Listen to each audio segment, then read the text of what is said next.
আজকে সারাদিন অনেক রোদ ছিল। তো এই রোদ থেকে আমি সারাদিনে কত এম্পিয়ার পেয়েছি সেটা আমি আজকে আপনাদেরকে জানাবো। তো আমার প্যানেল হচ্ছে 225 ওয়াটের একটি প্যানেল, আর আমি সেই সাথে ব্যবহার করতেছি 200 এম্পিয়ারের একটি ব্যাটারি।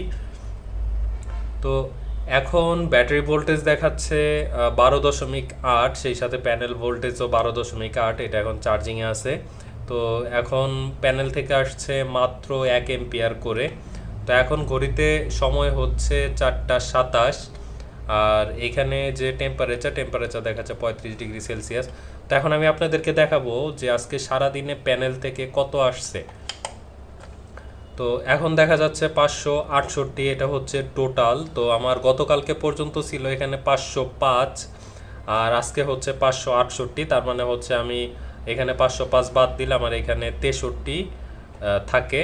অর্থাৎ আমি আজকে সারাদিনে 225 ওয়াটের একটা সোলার প্যানেল থেকে আমি টোটালি পেয়েছি 63 এম্পিয়ার। তো যারা ডিসি লোড ইউজ করেন এবং দেখা যায় 45 এম্পিয়ারের একটা ব্যাটারি ইউজ করেন, তাদের জন্য মোটামুটি হয়ে যাবে। অন্যদিকে হচ্ছে যারা 60 এম্পিয়ারের ব্যাটারি ইউজ করেন এবং সেই সাথে দিনেও লোড ইউজ করেছেন এরকম, তো সেক্ষেত্রে তারা কিন্তু ব্যাটারিটাকে ফুল চার্জ করতে পারবেন না। কারণ সারাদিনে কম করে হলেও 15 থেকে 20 এম্পিয়ারের মতো বা এর কম বেশি খরচ হয়। যেমন দিনে মিনিমাম 3-4টা যদি ফ্যান চলে, অনায়াসেই 15-20 এম্পিয়ার ডিসি লোডে খরচ হয়ে যাবে। তো আমি যদি 63 এম্পিয়ার থেকে 20 এম্পিয়ার বাদ দিই তাহলে থাকতেছে আর 43 এম্পিয়ার। তো 43 এম্পিয়ার দিয়ে আসলে 60 এম্পিয়ারের ব্যাটারি ফুল চার্জ হবে না, আরও কিছু ফাঁকা থেকে যায়, যার জন্য আসলে মূলত ব্যাটারিটা সন্ধ্যার দিকে একটু পার্সেন্টেজ কমে যায়, অর্থাৎ ভোল্টটা কমে যায়। তো এই জন্য আমি সবসময় আপনাদেরকে যেটা বলি, আপনারা যে ব্যাটারি ইউজ করছেন সেই ব্যাটারি অবশ্যই 3 থেকে 4 গুণ বেশি প্যানেল নেবেন। তবে এখানে একটা সীমাবদ্ধতা আছে ব্যাটারির। তো যাই হোক, তো আপনারা চেষ্টা করবেন যদি পসিবল হয় লিথিয়াম ব্যাটারি ইউজ করার।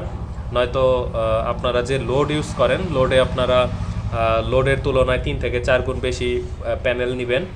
তো সাপোজ আপনি 400 ওয়াটের একটা প্যানেল নিলেন, 400 ওয়াট থেকে আপনার আসতেছে 18 থেকে 20 এম্পিয়ার। আপনি যদি লোডে চালান, আপনার যদি লোড থাকে 6 থেকে 7 এম্পিয়ারের মতো, তাহলে আপনার ব্যাটারিতে ঢুকবে 13 এম্পিয়ারের মতো।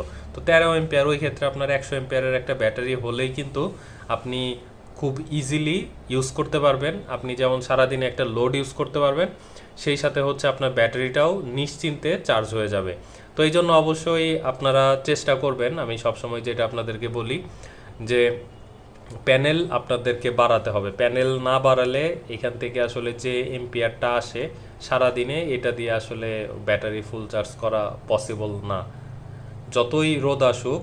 আর এর আগে আমি একটা ভিডিও আপলোড করেছি, রোদ বেশি হলেই যে আপনারা সেটা থেকে এম্পিয়ার বেশি পাবেন, বিষয়টা কখনো এরকম না।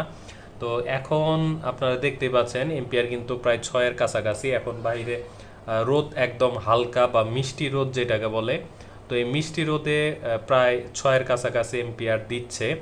আর অন্যদিকে যখন প্রচণ্ড কড়া রোদ ছিল, আজকে দুপুর 12:30-1টার দিকে প্রচণ্ড রোদ ছিল, তো ওই সময় প্যানেলটা বেশ ভালো পরিমাণে গরম হয়েছিল।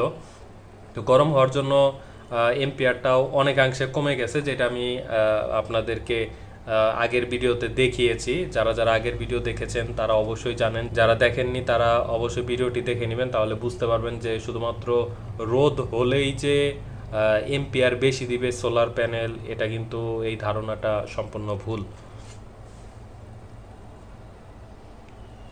তো এখন দেখি আবার বাড়ছে কিনা। 669, তো 68 ছিল, এখন 1 এম্পিয়ার বেড়েছে। আর অন্যদিকে হচ্ছে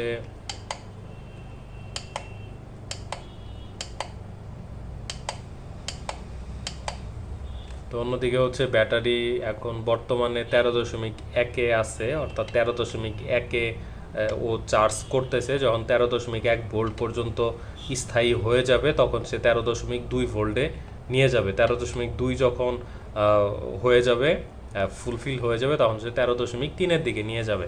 এইরকমভাবে হচ্ছে কন্ট্রোলার ব্যাটারিকে চার্জ করে। এখানে আরও একটা বিষয় হচ্ছে, যদি এখানে এম্পিয়ারটা 5.5-এর জায়গায় যদি 10 হয়ে যেত, তাহলে কিন্তু এখানে ব্যাটারি ভোল্টেজ প্রায় 13.5-এর মতো চলে যেত। তো 13.5-এ তখন সে ফুল চার্জ করতো, কারণ 5.5-এর থেকে 10 এম্পিয়ার মোটামুটি 50% বেশি। তো 50% বেশি দিয়ে সে 13.2 থেকে বা 13.1 থেকে 13.5-এ ফুল করার পরে তখন সে 13.7-8 এরকমের দিকে যেত। তো এরকমভাবে মূলত হচ্ছে কন্ট্রোলারটা ব্যাটারিটাকে চার্জ করে।